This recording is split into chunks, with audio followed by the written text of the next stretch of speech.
How can something this big be invisible? The ozone is everywhere, and yet it isn't visible. Maybe if we saw it, we would see it's not invincible and have to take responsibility as individuals.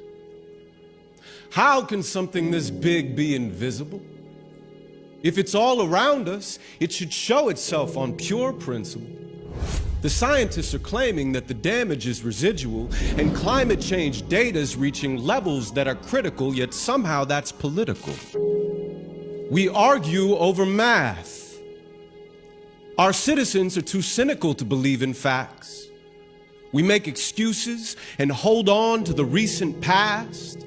We don't want to sacrifice, so we refuse to ask. I grew up in a city. It's all I ever knew. So even now I have nothing to compare it to.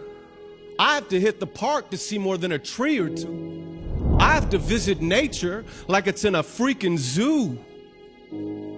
But California was wild before the parking lots, before the mass malls, before designer shops, before the strip clubs, before the sea change, when mountain lions roam freely over freeways, before the fast food, before the freeze frames. We live around a bunch of dead things these days.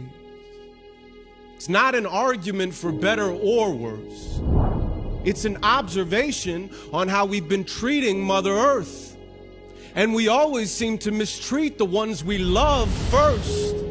But if aliens arrive, we'll be human beings first, and then we'll do anything to defend our home turf. We would fight to the death for the planet that we hurt.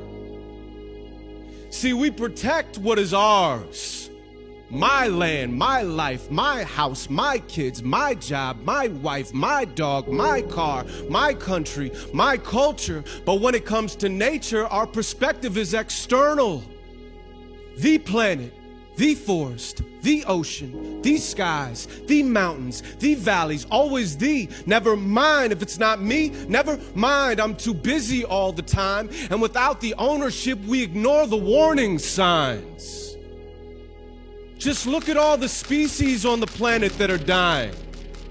The coral reefs, the honeybees, mysteriously dying. 1/4 of all the mammals that exist are dying. 1/3 of all amphibians are at the risk of dying. We're on a path to mass extinction. It's almost like we're trying, because we're relying on an atmosphere that we've been frying. I could use more statistics, but you'd probably think I'm lying, because over half the politicians we elect deny them. Well, since when did your opinions outweigh the science? I thought experiments were fundamentally unbiased. Capitalism uses nature as its example and excuse for competition. The only problem is we've removed it from the ecosystem.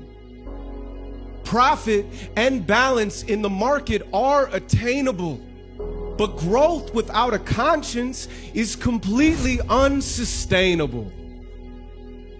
A lion doesn't kill all the gazelles.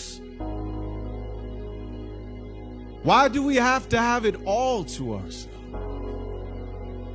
Pretty soon, there'll be nothing left but concrete and cars, and when you see an animal, it'll be like a movie star.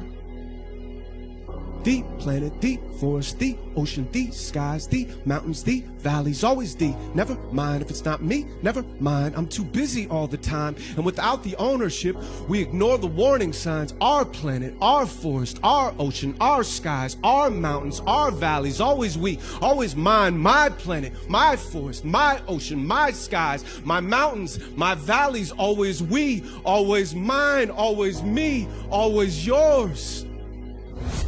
One little dot in trillions of stars. One little dot. It's all that we've got. We just forgot that none of it's ours. We just forgot that all of it's ours. One little dot in trillions of stars.